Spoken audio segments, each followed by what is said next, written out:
میرا تم سے مخلصانہ مشورہ ہے کہ اس لڑکے سے دور رہنا۔ پتہ نہیں کیوں لیکن اس شخص کی ہائے ہائے نے میرے دل کو ہلایا تھا، بے چین کیا تھا۔ میں پتہ نہیں کیوں اس نوجوان کے لیے اپنے دل میں ایک ہمدردی محسوس کر رہی تھی۔ میں نے کہا کہ میں پھر بھی چاہوں گی کہ میں اس سے ملوں اور اپنے طریقے سے میں اس کا کیس ہینڈل کرنے کی کوشش کروں گی۔ مجھے پورا یقین ہے میں یہ سب کر سکتی ہوں۔ ڈاکٹر منیر کہنے لگے میں آپ سے اس سلسلے میں بعد میں بات کروں گا، ابھی پلیز آپ یہاں سے جائیں۔ میں نے کہا آپ پلیز اسے مزید الیکٹرک شاٹس مت دیجیے گا، یہ ایک بہت اذیت ناک عمل ہے۔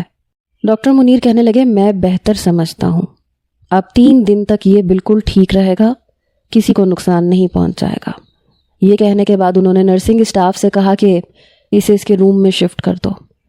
میں نے اس شخص کی کلائیاں دیکھیں، دونوں کلائیوں سے خون رس رہا تھا، ایسے لگ رہا تھا جیسے اسے رسیوں سے باندھا گیا ہے اور وہ اپنے ہاتھ چھڑوانے کی کوشش کرتا رہا ہے، تبھی اس کی کلائیاں زخمی تھیں۔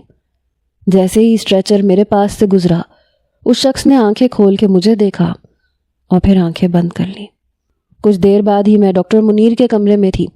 وہ کہنے لگے تم نہیں جانتی یہ بہت خطرناک نوجوان ہے، اس کی معصوم شکل پہ مت جاؤ۔ میں نے کہا میں ایک بار اپنا تجربہ بھی آزمانا چاہتی ہوں۔ وہ کہنے لگے وہ حملہ کر دے گا، تم سوچ بھی نہیں سکتی، وہ عام مریضوں جیسا نہیں ہے، وہ پاگل پن کی باتیں نہیں کرتا، وہ ایسی ایسی باتیں کرتا ہے کہ تمہیں لگے گا کہ وہ نارمل ہے۔ اس لڑکے کا IQ لیول بہت اچھا ہے، اس کی یادداشت، اس کی میموری بہت اچھی ہے، لیکن اتنا ہی وہ خطرناک ہے۔ لیکن میں بضد تھی کہ مجھے ایک بار اس نوجوان سے ملنا ہے۔